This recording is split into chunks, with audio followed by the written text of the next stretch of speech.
think that every liver surgeon is a student of liver anatomy, or should be anyways. So I want to talk a little bit about liver anatomy and really touch a lot on the history of how we got to the point where we are today. And I want to divide the talk into two parts. The first part being really a revolution. And by revolution, I mean the studies that Claude Quinault did on casting and determining the really detailed intrahepatic anatomy.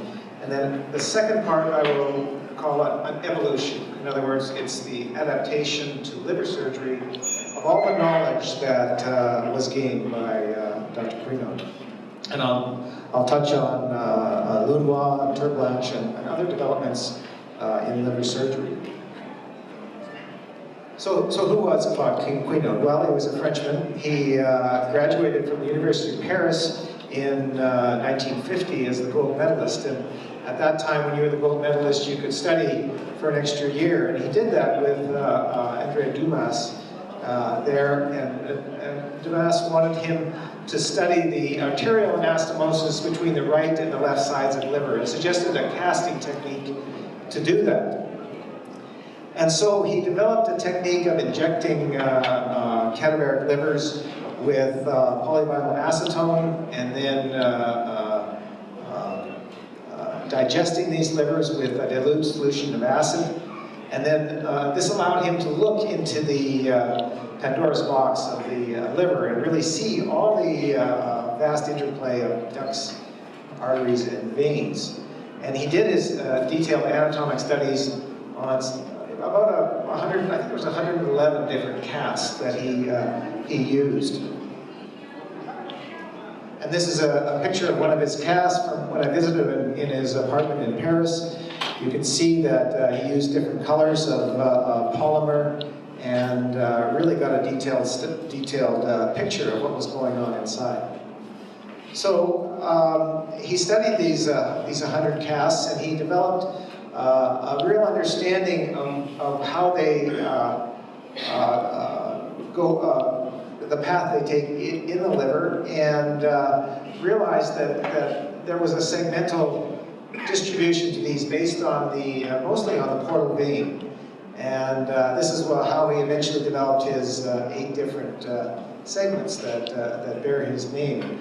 But really, he did a lot more than just the segmental anatomy of the liver. He published his first paper on the anatomy here in 1952, but he also developed a scheme for the liver anatomy based on sectors, which are first order branches, and he divided the liver into 4 sectors based on that, and used paramedian right, left, and lateral right and left. So there's different systems, and he also used the veins to divide up these sectors. One of the really important things that he did discover in these anatomic studies is the plate system that's present below the liver. And he noticed when he was digesting these cadaveric livers that there was always a thick film of tissue left over underneath the liver. And when he dissected that out, he actually found that this was a fibrous sheath, not the Glisonian sheath, quite a bit thicker. And he found that there were 4 different plates under the liver, the gallbladder plate or cystic plate, the hilar plate, which is obviously clearly important, but also a plate in the umbilicus and a plate of Aurantius going posteriorly. He concentrated a lot on the Glisonian sheaths, which he actually didn't discover, but he really used that as a template for looking at his anatomy. And of course, the Glisonian sheath is that sheath that goes around the vasculobiliary structures. So his real understanding was that the vasculobiliary structures come up and hit the hilar plate, and above the hilar plate there really isn't any connections into the liver. These go left and right, and then when they go through the plates, they actually develop their vasculobiliary sheaths. And this is a critical thing for liver surgeons to know. And it all culminated in the publication of his study, Le Foie, Étude anatomique et chirurgicale, which was published in 1957, and really remains the landmark work in liver anatomy. So what happened after there was really not a revolution, it was a sort of an evolution, as the principles that he came to in his studies were pushed forward. And this is a picture of him with his cast at the University of Paris. So the ideas were adopted slowly, but I think really made a very big difference in what we do.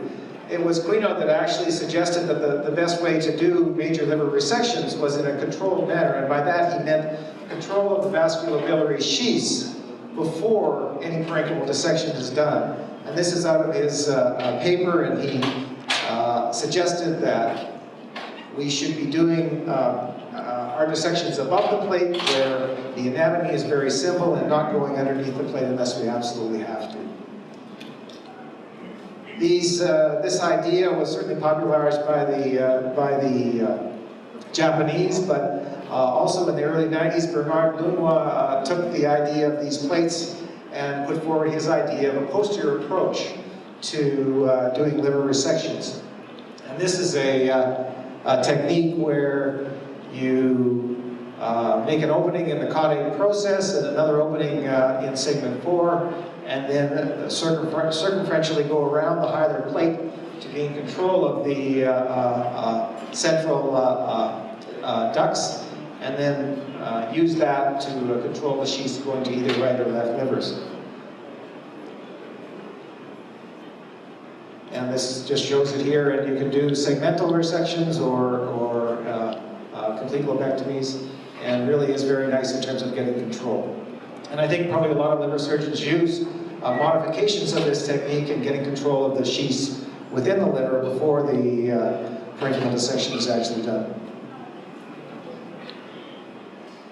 The other thing that Quinault suggested is that the hilar plate is the key to doing bile duct repairs, and the left hepatic duct, which is in the plate, can be accessed underneath the segment 4, and this was popularized by himself and Jacques Hep, published in 1956.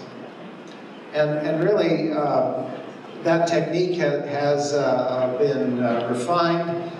John Turnblad showed why it's such a good idea to do your reconstruction in the hilar plate when he did a more detailed casting study showing a tremendous vascular plexus through the hilar plate, which explains why the blood supply is so excellent in that area, and these don't tend to stricture.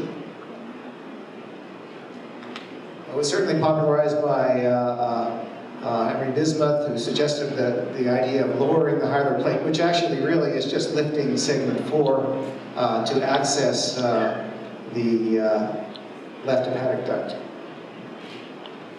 Lunois also got into the act suggesting that you could do a posterior approach and exteriorize the central bile ducts to do a very high repair.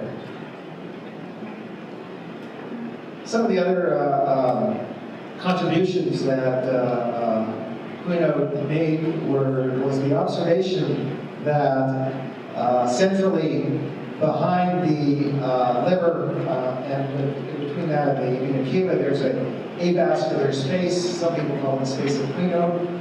But just knowing that there's that avascular space with the hepatic veins coming off the side can be very useful in different liver techniques, and this is really what made it possible for Melgidi to develop his hanging liver technique, and it's certainly something that's used by a lot of laparoscopic surgeons doing these types of resections. Dr. Quinault described the parabiliary venous system, which is a system of fine veins draining through the porta hepatis, and in most patients this really isn't of much significance. But patients with portal hypertension, and more specifically patients that have portal vein thrombosis, can have tremendous varices developing in these veins, making this type of surgery extremely difficult. Even taking a gallbladder out of a patient with portal vein thrombosis could risk significant hemorrhage. Dr. Quino's observations about the cystic plate really have application for almost every general surgeon that is taking a gallbladder out.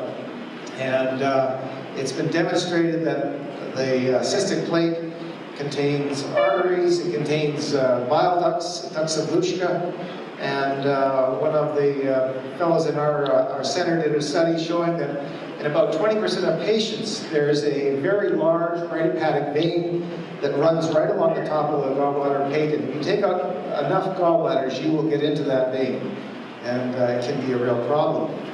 So taking a gallbladder out by leaving the cystic plate on the liver is something that we really have to teach all of our residents. And lastly, Quino and Supo put forward an idea that you can do a segment 3 bypass with central biliary cancers that require palliation. And while this really hasn't been shown to be all that useful, it's done very rarely today, it did lead the way for, the knowledge led the way for surgeons doing laparoscopic segment 2-3 resections. Certainly the anatomic understanding of the umbilical plate and the sheaths on the left side of the liver make this really a very elegant operation. So in summary, I think it's important for us to remember our anatomy and the history of our anatomy. And it all starts with the revolution in the 50s with Claude Quino, and really it's been the evolution of surgery and the application of his knowledge over the last 6 decades that has really improved our results. Thanks very much.